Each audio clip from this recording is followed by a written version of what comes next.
Alright, so the new Final Fantasy VII Ever Crisis trailer just dropped during Summer Games Fest. This is a game that I was trying to cover on the channel years ago at this point, but nothing has come out about this game in so long. I doubted it was still even a real thing.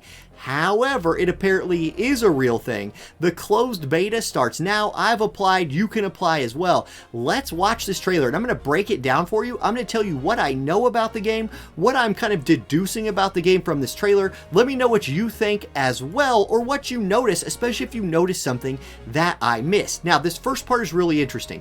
It's Sephiroth on his cell phone, which is pretty interesting anyway, but check this out. He's calling it Genesis. Now, Genesis from Crisis Core, Final Fantasy VII Crisis Core, is the antagonist in that game. He's a character who was a soldier first class like Sephiroth, who turns against the company. I don't want to spoil any story thing here, but the spoiler tag is probably outdated for that anyway. The point is, he and Sephiroth are anti each other. Genesis ends up turning against Sephiroth, and they battle it out. What it means for this game is that this game is going to cover more than just the Final Fantasy PlayStation 1 game story. We're clearly diving into some Sephiroth story here, some pre-FF7 story, and we're going to see a lot more of that through this trailer. So there we go. Sephiroth on his cell phone. That gives that away, and then it's definitely going to play on Sephiroth. Now, right here, let's pause for a moment. This game is going to be a lot like the Final Fantasy VII game for the PlayStation in like the character model and design. It's clearly an upgraded graphically version of all those characters. They're small people. They're much less PlayStation 1 and a lot more 2023 cell phone, which is fantastic. So there we go. We know that. Now, here you're seeing a shot. That last scene was from Final Fantasy VII. And then we're back into the past again. Angeal with Zack. This is, again, way in that past timeline with Sephiroth from that first bit. And now we get to see some combat. So, let's watch that little bit of combat again. This is a behemoth doing a body slam. That whole bit right there looked a lot like the Final Fantasy VII Remake. However, this game is not the Final Fantasy VII Remake type of combat. It is a turn-based combat system. You can see the moves. We are currently playing as Zack. So again, one of those characters, I'm not going to say from the past, because Zack is both like past and present, especially depending on what they do with Final Fantasy VII Rebirth. But you can see Zack's moves at the bottom and what looks like an active time battle mechanic here at the top. So his turn is powering up. As his turn powers up, let's watch that one more time. Watch what happens as this bar powers up. As time passes, we got to get like frame by frame.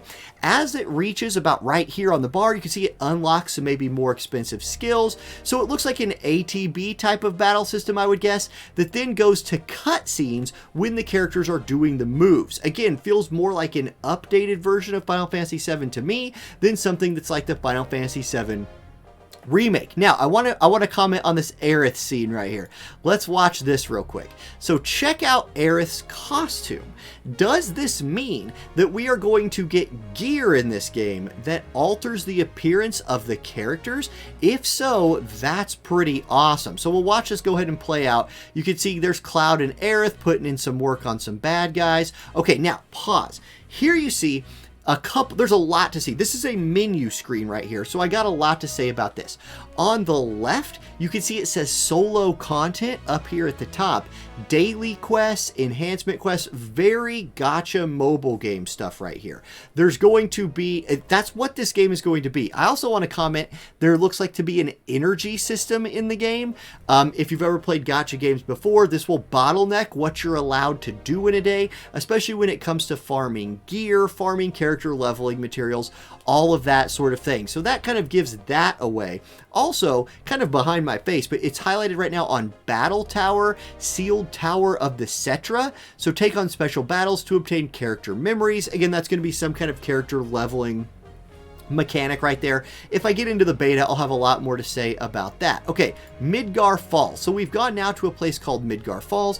You can see player level 1. This is probably going to be something like an account level in the game, not your actual character level. So player level is going to be you.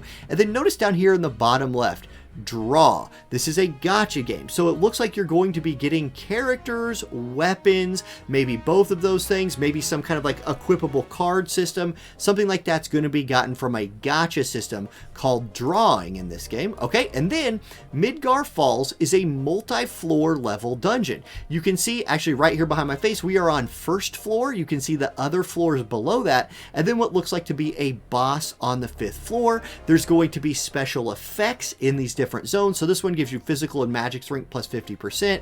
A recommended power level for your team. Looks like 20,000 power is going to be pretty easy considering this account is currently level 1. And we're in a place called Midgar Falls. So we're towards the beginning of maybe what would be Final Fantasy 7, fighting some Shinra soldiers and some like dire wolves or something. Can't really tell what that is. And your reward for this is going to be shards. And these are 3-star shards for Cloud, Barret, Tifa, and Aerith. So, are there going to be 4-star versions of these characters? 5-star versions of these characters? Most likely so. And if we go back in the trailer a little bit, here's that scene of Aerith again. If we're not getting gear that changes the way characters look, maybe this is what 4-star Aerith looks like, and maybe 5-star Aerith looks different, and 3-star Aerith looks like the Aerith we know and love from Final Fantasy 7. So that would kind of be my guess there. Okay, now let's back it up to where we were and let this play a little bit more. Here you see summon streams. So this is something with Ifrit where we're going to be...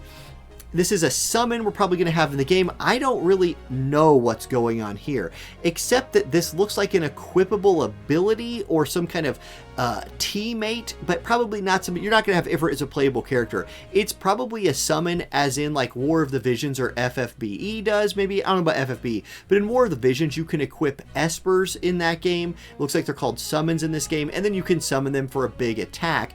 Right here, it says left ability, 800% fire, element, physical magic damage to one enemy. So equipable summons in the game. That appears to be what's going on there. And then here's the cutscene for him. I know Square puts a lot of pride into making good cutscenes. So here's the Ifrit summon. That looks pretty cool. Then I have no idea what that little flash that we just saw right there was.